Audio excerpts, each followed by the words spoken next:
आज के इस वीडियो लेक्चर में आप सभी का स्वागत है। आज का ये video lecture boot strapping concept को और क्रॉस कंपाइलर के टॉपिक को कवर करेगा। तो बूट स्ट्रैपिंग का जो कॉन्सेप्ट है, पहले हम ये देख लेते हैं कि बूट स्ट्रैपिंग का कॉन्सेप्ट एग्जैक्टली क्या है। तो boot strapping is the one process, यानी बूट स्ट्रैपिंग जो है वो एक प्रोसेस है of writing a compiler. Writing a compiler means that जब आप उसका कोड लिखेंगे, और ऑब्वियसली यहाँ सीधी सी बात जो है वो ये है कि जब आप कोड लिखेंगे तो आप किसी ना किसी प्रोग्रामिंग लैंग्वेज को as a source program language use करेंगे, जिसको आप कोडिंग पे यूज करें। जैसे सी यूज कर ली तो वो सोर्स प्रोग्राम हो जाएगी। ठीक है, तो boot strapping is the process of writing a compiler for programming language. अब मान के चलिए आपने सी सोर्स प्रोग्राम को यूज करके जावा के कंपाइलर को लिखना चालू किया, यानी आप जो कोड लिख रहे हैं वो जावा के कंपाइलर का कोड लिख रहे हैं।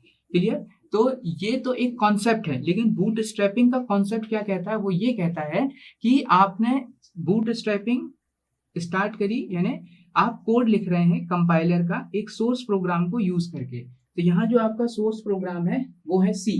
इस प्रोग्रामिंग लैंग्वेज को सोर्स लैंग्वेज जो है वो है आपकी सी। इस प्रोग्रामिंग लैंग्वेज का यूज करके आपने कोड लिखा। अब आप जो कोड लिख रहे हैं वो एक इम्प्लीमेंटेशन, यानी जो कंपाइलर का कोड लिख रहे हैं, और आप कंपाइलर बना रहे हैं सी का। तो ये कंपाइलर जो है, ये सी का कंपाइलर आपने डिजाइन किया, और ये जो प्रोसेस है इस प्रोसेस को बूट स्ट्रैपिंग कहते हैं। तो चलिए एक बार इसको समझ लेते हैं। Boot strapping is the process of writing a compiler. ठीक है, writing a compiler for a programming language. ठीक है, बाय यूजिंग इटसेल्फ, यानी आपको एक ऐसी प्रोग्रामिंग लैंग्वेज के लिए कंपाइलर लिखना है जो, यानी उसी लैंग्वेज के लिए उसी प्रोग्रामिंग लैंग्वेज को यूज करके कंपाइलर आप लिख रहे हैं। That concept is called bootstrapping concept. ठीक है, लैंग्वेज इटसेल्फ। तो सी का प्रोग्रामिंग, सी का कंपाइलर सी की लैंग्वेज में लिखा गया, इसीलिए ये बूटस्ट्रैपिंग के कॉन्सेप्ट के अंतर्गत आता है। तो bootstrapping is the process of writing a compiler for programming language using itself. Clear? Using itself, that is called bootstrapping concept. अब बूटस्ट्रैपिंग कॉन्सेप्ट जो है गाइस, इसको हम किस तरह से रिप्रेजेंट कर सकते हैं, कैसे बना सकते हैं, तो उसके लिए कॉन्सेप्ट आया। वो कॉन्सेप्ट जो आया वो आया क्रॉस कंपाइलर का। तो cross compiler is a compiler that is used for one machine and produce a target code for another machine. ठीक है, cross compiler is a compiler that is used for one machine and produce the target code for another machine. तो ये cross compiler का एक definition है या description है। अब क्रॉस कंपाइलर जो है एक डायग्राम यूज करता है जिसको हम टॉम्स्टन डायग्राम के नाम से जानते हैं। इसको टॉम्स्टन डायग्राम इसीलिए कहते हैं इसका क्योंकि जो शेप होता है ये टी डायग्राम के जैसे दिखता है, और शॉर्ट फॉर्म में इसको टी डायग्राम भी कहते हैं, जो बूट स्ट्रैपिंग की प्रोसेस को समझने में या स्ट्रक्चर देने में मदद करता है। तो एक हम एग्जाम्पल देख लेते हैं, जैसे कि ये हमारा टी जैसे दिख रहा है ना, तो इसीलिए इसको टॉम्स्टन डायग्राम कहा जाता है, और ये टी डायग्राम के नाम से भी फेमस है। तो यहाँ पर एक प्रोग्रामिंग लैंग्वेज हम यूज कर रहे हैं एक्स को, ये हमारी सोर्स प्रोग्रामिंग लैंग्वेज होगी। ठीक है, ये हमारी टारगेट प्रोग्रामिंग लैंग्वेज होगी, और ये हमारी इम्प्लीमेंटेशन प्रोग्रामिंग लैंग्वेज होगी। तो this is your source programming language, this is our target language, and this is your implementation programming language. तो cross compiler is a compiler that is used in one machine and produce the target code for another machine। अब इस concept को हम समझ लेते हैं। अब यहाँ पर अगर हम क्रॉस कंपाइलर करेंगे, यानी कंपाइलर, तो ये तो कंपाइलर बन गया बूट स्ट्रैपिंग की। अगर यहाँ सी है, यहाँ सी है, तो यहाँ सी का कंपाइलर रेडी हो जाएगा। अब इस कॉन्सेप्ट को हम फर्दर और आगे देखते हैं कि टी डायग्राम का एक नया कंपाइलर जनरेट करने के लिए किस तरह से हेल्पफुल होता है। तो ये देखिए,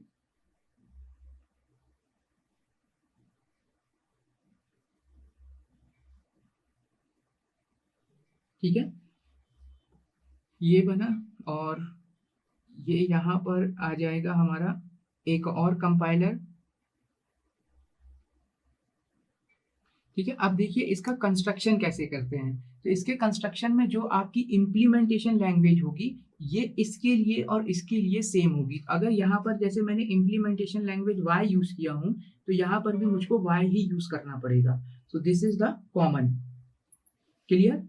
क्लियर? फिर यहाँ पर जो इसकी source language, implementation and target language. ठीक है, तो यहाँ सपोज मान के चलिए कि हमारी टारगेट लैंग्वेज जो है वो हम यूज करते हैं टी।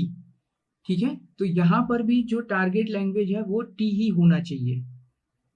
ठीक है, तो इसकी जो है source language, implementation language and target language, this is target language. तो target language of this compiler is it equivalent to implementation language of this. Clear, तो ये जो है वो इक्वल होगा। फिर यहाँ पर जो भी इसका इम्प्लीमेंटेशन लैंग्वेज बनेगा वो कुछ भी बन सकता है, तो यहाँ पर मैं लिख देता हूँ जैसे एम। क्लियर, अब ये जो है ये इसका जो सोर्स प्रोग्राम है, सोर्स लैंग्वेज है, ये इसके सोर्स प्रोग्राम के बराबर होना चाहिए, यानी ये लैंग्वेज जो है वो कॉमन होना चाहिए। सिमिलरली इसका जो टारगेट लैंग्वेज था ये इसके बराबर होना चाहिए, यानी यहाँ पर जेड। गाइज ये जो कॉम्बिनेशन बना, इस कॉम्बिनेशन को हम क्रॉस कंपाइलर कहते हैं। ठीक है, this combination is actually representing the cross compiler. So conclusion, ये सोर्स लैंग्वेज इसके सोर्स लैंग्वेज के बराबर, ये टारगेट लैंग्वेज इसकी टारगेट लैंग्वेज के बराबर, ये टारगेट लैंग्वेज इसकी इम्प्लीमेंटेशन लैंग्वेज के बराबर, और ये सेपरेट, और यहाँ पर इसकी टारगेट इम्प्लीमेंटेशन लैंग्वेज इसकी सोर्स लैंग्वेज के बराबर होती है। This combination, this arrangement is called cross compiler. So cross compiler is a compiler that is used for producing a target code for one machine and producing a target code for another machine. This is the concept of cross compiler. तो guys आशा करता हूँ कि आपको यह video clear हुआ होगा boot strapping concept और cross compiler के अरेंजमेंट को, टी डायग्राम का यूटिलाइजेशन कैसे करते हैं, मैपिंग ऑफ लैंग्वेजेस कैसे करते हैं। तो thank you so much watching this video. We will meet again in the new video lecture. Take care, bye bye.